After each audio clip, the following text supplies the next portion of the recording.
අද අපි solar system එකක් හයි කරන්න යනවා. විදුලිය නැති පළාතක තමයි මේ ප්‍රොජෙක්ට් එක අපි කරන්නේ. මේ වීඩියෝ එක ඉවර වෙනකම්ම ඔයගොල්ලෝ බලන් ඉන්න. මේ වීඩියෝ එකෙන් වට ගොඩාක් දේවල් දැනගන්න පුළුවන් වෙයි.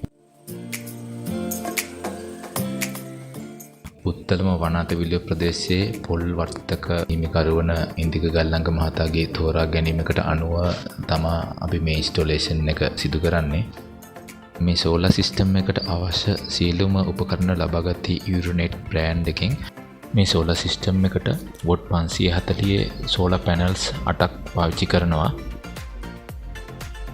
මේ සෝලර් පැනල් එකේ ධනාග්‍රය, මේ අනිත් පැත්තේ තියෙන්නේ සෝලර් පැනල් එකේ ඍණාග්‍රය. මේ ඉන්වර්ටර් එක තමයි අපි යොදාගන්නේ.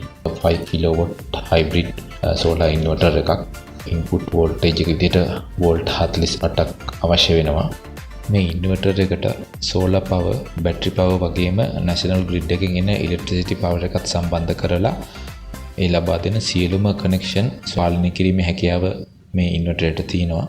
අපි ඉන්වර්ටරේ වයර් කනෙක්ෂන් ගැන කතා කරමු. මුලින්ම දකුණු පැත්තෙන් ඔයගොල්ලන්ට බලා ගන්න පුළුවන් ලොකු සිදුරක් තියෙනවා. එතෙන් තමයි අපි බැටරියෙන් එන ධන සහ ඍණ වයර් සම්බන්ධ කරන්නේ. ඒත් එක්කම දකුණු පැත්තට වෙන්න පවර් ස්විච් එක බලා ගන්න පුළුවන්. ඒ වගේම ඉන්පුට් බ්‍රේකර් ස්විච් එකක් බලා ගන්න පුළුවන්. කෙළවරට වෙන්න නට් එකක් තියෙනවා.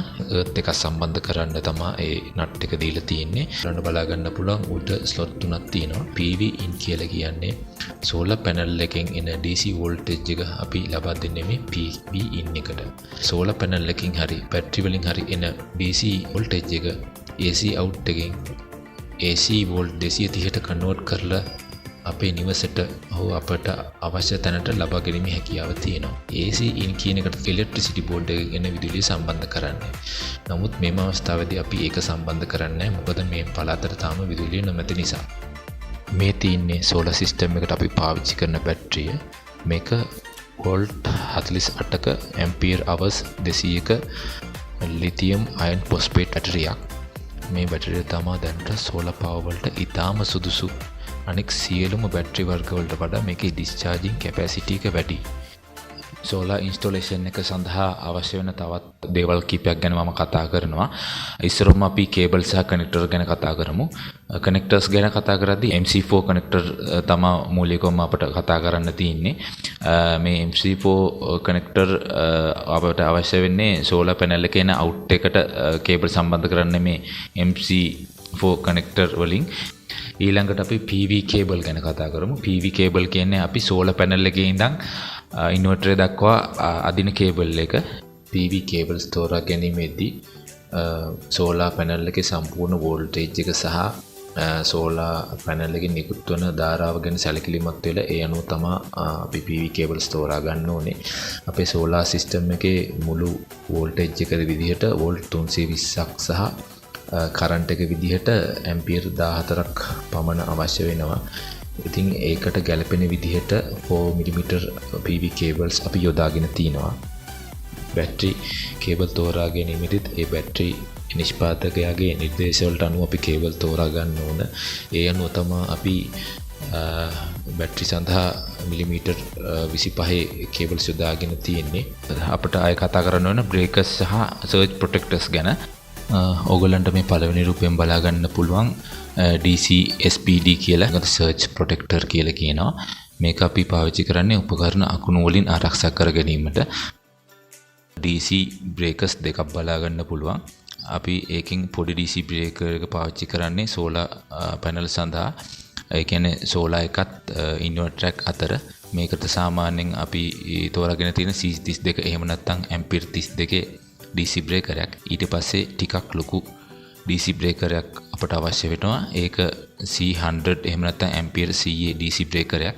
ඒක අපි යොදාගෙන තියෙන්නේ බැටරිය සහ ඉන්වර්ටර් අතර සම්බන්ධතාවය සඳහා තමයි අපි ඒක යොදාගෙන තියෙන්නේ. සියලුම සෝලර් පැනල් මවුන්ට් කිරීම සඳහා අඩි 20ක් පමණ දිග පර්ලින් බාස් අපි යොදා ගන්නවා.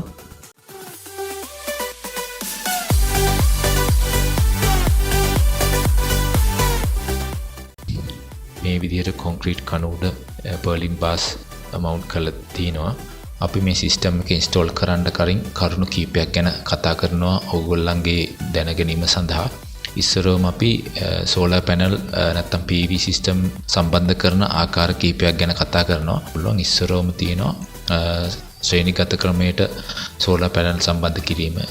ඒ කියන්නේ එක සෝලාර් පැනල් එක ධනාග්‍රේ අනික් සෝලාර් පැනල් එකේ ඍණාග්‍රේට සම්බන්ධ කරමින් එන සම්පූර්ණ වෝල්ටේජ් එක ගන්න තමයි අපි ඒ සීරීස් ක්‍රමය යොදන්නේ. ඒ වගේම පැරලල් ක්‍රමය. පැරලල් ක්‍රමය සිද්ධ කරන්නේ ධන සහ ඍණාග්‍ර එකිනෙකට එකතු කරලා තමයි මේ ඉන්ස්ටෝලේෂන් එක කරන්නේ. මේකෙදි වෙන්නේ සාමාන්‍යයෙන් ධාරාව එහෙම නැත්නම් ඇම්පියරේජ් එක වැඩි කර ගැනීම. ඒ වගේම තව ක්‍රමයක් තියෙනවා මේ සීරියල් සහ පැරලල් යන ක්‍රම දෙකම එකතු කරලා කරන ඉන්ස්ටෝලේෂන් එක. මේකෙදී අපට වෝල්ටේජ් එක සහ ඇම්පියර් යන දෙකම වැඩි කර ගැනීම හැකියාව තියෙනවා. මේ ඩයග්‍රෑම් එකෙන් ඔයගොල්ලන්ට බලා ගන්න පුළුවන් පැරලල් සෝලාර් පැනල් වයරින් එකක් මේ තියෙන්නේ. පැරලල් විදිහට අපි සෝලාර් පැනල් ඉන්ස්ටෝල් කරනකොට කරන්ට් එක එහෙම නැත්නම් ධාරාව වැඩි කර ගැනීමක් තමයි සිද්ධ වෙන්නේ. ඔයගොල්ලන්ට දැන් මම මේ උදාහරණය අරන් තියෙන්නේ. මෙතන තියෙන්නේ ඇම්පියර් 5 සෝලාර් පැනල් 4ක්. මේ විදිහට ඇම්පියර් 5 සෝලාර් පැනල් 4ම එකතු වුනහම ඇම්පියර් 20ක ධාරාවක් අපට ලැබෙනවා. වෝල්ටේජ් එක වැඩි වෙන්නේ නැහැ. මේ රූප සටහනින් series solar panel wiring diagram එකක් බලා ගන්න පුළුවන්. වෝල්ට් 20 5 ඇම්පියර් සෝලාර් පැනල් 4ක් ශ්‍රේණිගත විදිහට සම්බන්ධ කරලා තිනවා. මේකෙදි වෝල්ටේජ් එක වැඩි වීමක් සිද්ධ වෙනවා. ඒ කියන්නේ දැන් මේ සෝලාර් පැනල් එක වෝල්ටේජ් එක 20යි. ඒ වගේ හතරක් තිනවා. වෝල්ටේජ් එක වෝල්ට් 80ක් විදිහට අපිට ලබා ගන්න පුළුවන්. මේ අවස්ථාවේදී ඇම්පියර් අගය වැඩි වෙන්නේ නැහැ. ඒ කියන්නේ ධාරාව වැඩි වෙන්නේ නැහැ. වෝල්ටේජ් එක විතරයි වැඩි වෙන්නේ. අපිට වෝල්ට් 80 වැඩි කිරීම ඇම්පියර් 5ක් කියන්නේ වෝට් 400ක් වශයෙන් බලයක් ලබා ගැනීම හැකියාව තියෙනවා. මේ රූප සටහනේ ඔයගොල්ලන්ට බලා ගන්න පුළුවන් series parallel solar panel wiring diagram එකක්. මේ ක්‍රමයේදී වෝල්ටේජ් එක සහ කරන්ට් එක යන දෙකම අපිට වැඩි කර ගන්න පුළුවන්. දැන් මේකේ බැලුවොත් ඔයගොල්ලන්ට පේනවා ශ්‍රේණිගත සම්බන්ධතා දෙකක්. ඒ කියන්නේ සීරීස් විදිහට මේ සෝලාර් පැනල් දෙක මේ සෝලාර් පැනල් දෙකත් සාහයි කරලා තිනවා. එතකොට අපට මේ සෝලාර් පැනල් දෙක වෝල්ටේජ් එකේ එකතුවක් ගන්න පුළුවන් 40ක වෝල්ටේජ් එකක් ගන්න පුළුවන්. ඒ වගේම මෙතනත් මේ සෝලාර් පැනල් දෙකේ වෝල්ටේජ් එකතු වෝල්ට් 40ක් විදිහට ගන්න පුළුවන්. ඊට පස්සේ අපට මේ සෙට් දෙක අතර සමාන්තරගත කනෙක්ෂන් එකක් තමයි තියෙන්නේ. මේ සමාන්තරගත ක්‍රම නිසා අපට ධාරාව වැඩි ලබා ගන්න පුළුවන්. ඒ කියන්නේ මේ සෙට් එකේ ඇම්පියර් 5යි මේ සෙට් එකේ ඇම්පියර් 5යි. එතකොට වෝල්ට් මේ ඇම්පියර් 5 එකතුව විදිහට ඇම්පියර් 10ක කරන්ට් එකක් ලැබෙනවා. අපි කරන සෝලාර් ඉන්ස්ටෝලේෂන් එකේදී මේ ආකාරයට සෝලාර් පැනල් 8ක් අපි ශ්‍රේණිගතව සම්බන්ධ කරනවා. අපේ එක සෝලාර් පැනල් එකක් වෝල්ට් 46.8ක් වෙනවා. ඒ වගේ 8ක් තියෙන නිසා වෝල්ට් 326.4ක් ලැබෙනවා. අපේ එක සෝලාර් පැනල් එක වෝල්ටේජ් එක ගත්තොත් වෝට් 540ක් වෙනවා ආසන්න වශයෙන්. ඒ වගේ 8ක් තියෙන නිසා වෝට් 4320ක බලයක් ලැබෙනවා. සියලුම සෝලාර් පැනල් ශ්‍රේණිගතව එකින් එකට සම්බන්ධ කරලා තිනවා. ඒ කියන්නේ එක සෝලාර් පැනල් එක ඍණාග්‍රේ අනික් සෝලාර් පැනල් එකේ ධනාග්‍රේට වශයෙන් දිගටම සම්බන්ධ කරලා දෙකලවරින් එන සම්පූර්ණ වෝල්ටීයතාවය අපි ඉන්වර්ටරයට ලබා දීම සිදු කරනවා. මේ අර්ත් වයර් එකෙන් තමයි සියලුම සෝලාර් පැනල් වල ෆ්‍රේම් එක පොළොවට අර්ත් කරලා තියෙන්නේ.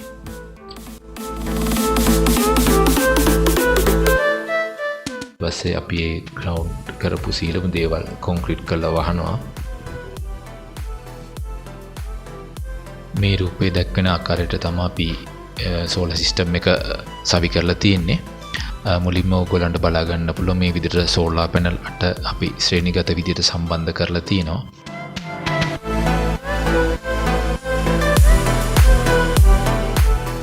අවසාන ධනාග්‍රය සහ අවසාන ඍණාග්‍රය යන දෙකම මේ SPD එක හරහා DC බ්‍රේකර් එකට දීලා ඒ DC බ්‍රේකරෙන් පස්සේ ඉන්වර්ටරයට සම්බන්ධ කරලා තිනවා. මේ සීලම සෝලාර් පැනල් අපි ග්‍රවුන්ඩ් කරලා තිනවා. ඒ වගේම දැන් බැටරිය පැත්තට ගියොත් බැටරියත් DC බ්‍රේකරයක් හරහා ඉන්වර්ටරයට සම්බන්ධ කරලා තිනවා. ඉන්වර්ටරෙමුත් අපි අර්ත් එකක් ඇදලා භූගත කරලා තිනවා.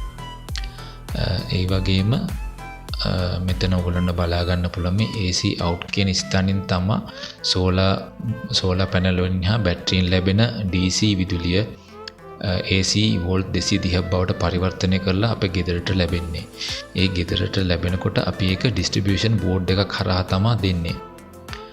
ඒ වගේම අපි නැෂනල් ග්‍රිඩ් එකෙන් විදුලිය ලබා ගන්නවා නම් ඒකත් අපි AC බ්‍රේකර් එකක් හරහා ඉන්වර්ටරයට ලබා දෙනවා. දැන් අපි සෝලාර් සිස්ටම් එක ක්‍රියාත්මක කරලා තියෙන්නේ. දැන් මේ වල අපි හෝස් පවර් 1.5ක වතුර පොම්පයක් ක්‍රියාත්මක කරලා තියෙන්නේ. දැන් ඔයගොල්ලන්ට බලා ගන්න පුළුවන් බැටරියත් මේ වෙලාවේ charge වෙමින් පවතිනවා. දැන් මේ වෙලාවේ සෝලාර් පැනල් වලට එච්චරම එළියක් වැටෙන්නේ නැහැ. නමුත් මේ වෙලාවෙත් ඉන්පුට් වෝල්ටේජ් එක වෝල්ට් 334ක් විදිහට PV එකෙන් එහෙම නැත්නම් සෝලාර් පැනල් වලින් ලැබෙනවා. අවුට්පුට් වෝල්ටේජ් එක 230ක් විදිහට බලා ගන්න පුළුවන්. දැන් සෝලාර් බලය සහ බැටරි බලය යන දෙකම කම්බයින් වෙලා තමයි වතුර පොම්පය ක්‍රියාත්මක වෙන්නේ.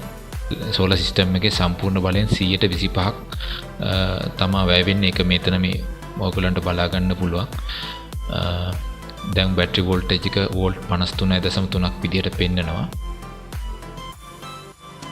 ඒ වගේම අවුට්පුට් ෆ්‍රීකවන්සි, අවුට්පුට් කරන්ට් එක, වෝල්ටේජ් එක ඒ හැමදේම මේ පැනල් එක මගින් බලා ගන්න පුළුවන්. මේ ඉන්වර්ටරේ තවත් විස්තර මම ඉදිරි වීඩියෝ වලින් ගෙනෙන්න බලාපොරොත්තු වෙනවා. ඉතින් යාළුවනේ මේ විදිහට තමයි අපි සෝලාර් පැනල් ඉන්ස්ටොලේෂන් එක සිද්ධ කරේ. සම්පූර්ණ කරන්න දින දෙකක පමණ කාලයක් ගත වුණා. තවත් මේ වගේ වීඩියෝ බලා ගන්න මාව subscribe කරන්න, like කරන්න, ඔයාගේ යාළුවන්ට බලා ගන්න, මගේ වීඩියෝ share කරන්න. එහෙනම් තවත් මේ වගේම වීඩියෝ එකකින් හම්බ වෙමු.